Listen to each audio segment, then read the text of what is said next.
That is your forecast. Let's send it over to Mike Parker. Thank you, Tom. Next Monday, as you just mentioned, an estimated 600,000 Pennsylvania deer hunters will take to the woods. For many of us, it's the thrill of the hunt that draws us to opening day, but it's also a fascination with a big game animal that demands respect. It's the latest entry in the CBS 21 Sportsman's Journal, and it's new at 10.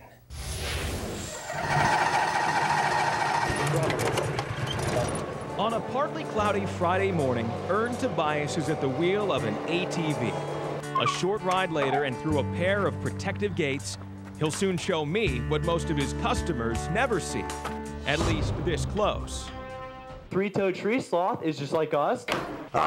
In the spring through early fall, Lake Tobias offers safari rides through its hundreds of rolling acres, where visitors come face to face with elk and bison and many exotic animals not native to central PA. But the park also plays home to a herd of whitetail deer, an elusive herd with 14 acres of fields and woods to hide in. Even though it's fenced in, to get a good look at the deer, I've got to blend in. Right now, Ern's got me posted next to this tree. He's gonna wrangle the deer up above in this field, and they're gonna be coming out right over here. Or so I think, as I'm watching in the other direction, two doe come flying from right behind me. A humbling reality check. This is gonna be a little bit harder than I thought. They're fast.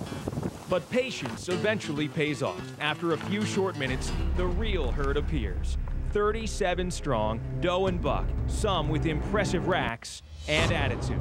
Oh yeah, there's still some of these buck breeding back here now. We just noticed some the other day, chasing does around, so they're definitely still in rut. If you'd watch the herd long enough, you'd find out which one's the dominant buck. He's got the, it's like a pecking order down the line. Now the deer here at Lake Tobias have about 14 acres to work with inside this pen. Of course, they'd have a lot more if they were out in the wild, but it doesn't mean that they don't still have those wild instincts. You saw some of those big bucks, and boy, they're still rubbing. They rub on the trees to get their velvet off when it starts, but then they also keep rubbing to strengthen up their neck muscles for the breeding season, the rutting season, so they're good and strong to fight the other bucks.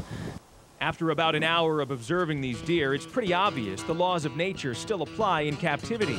Closing in on 20 yards away from me, a stare down with these dominant bucks is all I need to know it's time for this whitetail encounter to come to an end. And if that doesn't give you buck fever, I don't know what will. By the way, you may be wondering, the deer at Lake Tobias are not hunted, and by law, a confined herd like that cannot be released back into the wild. Instead, they are raised primarily for the viewing during the park's seasonal safari tours.